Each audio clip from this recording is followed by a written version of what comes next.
Hey, students, do you know who has written Elegy in Country Churchyard and which particular churchyard had been described over there? What was the reason behind that particular churchyard has been taken for these elegies by that particular poet? If answer is no, you must follow this class. So guys, without getting late, let us start this session that is based on the elegy written in country churchyard. Let us see the question number 1. Here we go. Question है guys, Gray wrote the famous elegy written in country churchyard. तो सबसे पहला question हमारे पास क्या मिला कि elegy that is elegy written in country churchyard, it was written by Thomas Gray. तो ये थॉमस ग्रे की लिखी गई है, थॉमस ग्रे। अब आप देखेंगे on whose death is this elegy written. सबसे पहले यहां पे है कि ये एलिजी बेसिकली किसकी डेथ पे लिखी गई है। तो गाइस देखेंगे on the death of those who laugh at the fate of poor man, on mortality of mankind, on the death of the poor country rustics या फिर death of the poor man of his village। तो guys हम यहां पे बात देखेंगे, it is C, on the death of the poor country rustics। तो basically country rustics जो थे, यानी कि हम देखेंगे तो poor rural people were there who were the low born etcetera, so they have been buried over there without fulfilling their dreams, their desires, etc. That was the reason कि it was chosen by Thomas Gray to be written as an elegy। तो answer हमारा C जाएगा। अगले question पे आते हैं, in the churchyard of which village is the scene of Gray's elegy laid. Means अगर हम उस पर्टिकुलर चर्चयार्ड की बात करें तो वो चर्चयार्ड बेसिकली था कौन सा। ध्यान से देखेंगे, churchyard of Casterbridge, churchyard of Stoke Poges, churchyard of Tal Bothy या फिर चर्चयार्ड ऑफ यॉर्कशायर। अगर हम ध्यान से देखें तो it is Stoke Poges. So guys churchyard of Stoke Poges was the churchyard that was chosen by Thomas Gray. अब एक बड़ी बात यह आती है कि what was the reason behind, why did Gray choose the churchyard of Stoke Poges to lay the scene of his great elegy. अगर हम देखें तो ये बहुत ग्रेटेस्ट एलिजी है। रीजन क्या था, क्या इसका रीजन था because only the rustic were buried there, या Gray's mother was buried there, या because he himself express the desire to be buried there after his death, या was near his home town. तो guys इसका सबसे बड़ा reason यह है कि वहां पे फैमिली से भी कुछ लोग बरीड थे और उसमें सबसे इंपॉर्टेंट कौन है, उनकी मदर।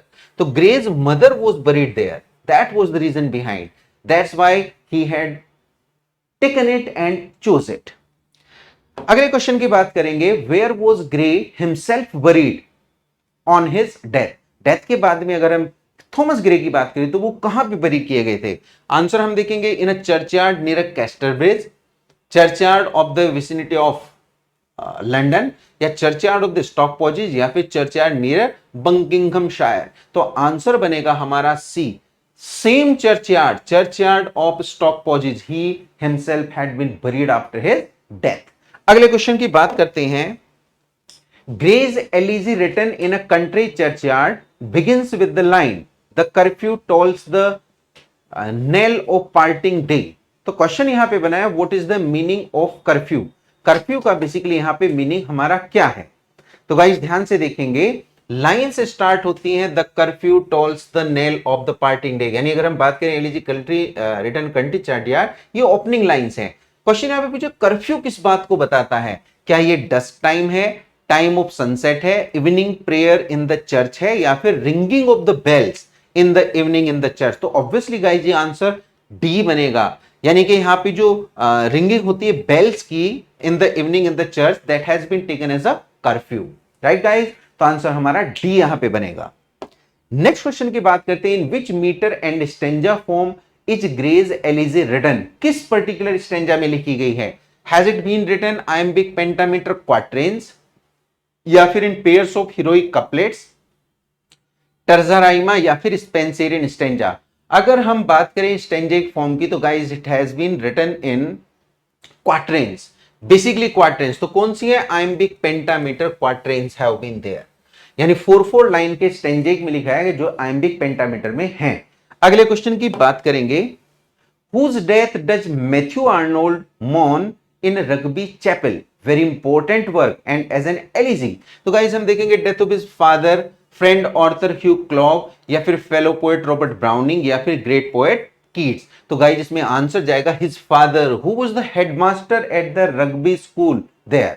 तो वो हेडमास्टर थे जिसमें खुद आर्नोल्ड भी पढ़े थे और later Arnold had worked as a teacher there. तो यहीं पे इन्हीं की डेथ को बेसिकली वो मोन करते हैं। नेक्स्ट क्वेश्चन की बात करेंगे, whose death does Matthew Arnold mourn in his moan in his elegy थायरेसिस? तो थायरेसिस की बात करेंगे गाइस, जिसमें किसकी डेथ को Arthur Hugh Clough, Christina Rossetti, Tennyson, या फिर ब्राउनिंग? तो it was Arthur Hugh Clough, his friend. तो अपने friend and poet Arthur Hugh Clough को ही वो यहां पे एक तरह से मोन करते हैं। अगले क्वेश्चन की बात करेंगे, what kind of elegies Arnold Thyrsis? Guys अगर हम इसके काइंड की बात करेंगे, व्हाट काइंड ऑफ, क्या ये कन्वेंशनल एलिजी है, क्लासिकल एलिजी है, पेस्टोरल या फिर हीरोइक? तो ये पेस्टोरल एलिजी है। It has been taken and written with a pastor background, यानी वही रस्टिक बैकग्राउंड यहां पे ली गई है। अगले क्वेश्चन को देखते हैं, Whose death does Shelley mourn in his elegy Adonais? Adonais में किसकी डेथ को? गाइस बड़ा जबरदस्त वर्क है, और ये कौन है? हमारे Keats, his friend and fellow Keats, his elegy, his death has been mourned by Shelley in his work Adonais. और ये भी बच्चों एक पेस्टोरल एलिजी है। तो hope these questions would be beneficial to you people. मिलते हैं with more questions in the next video. Thank you so much.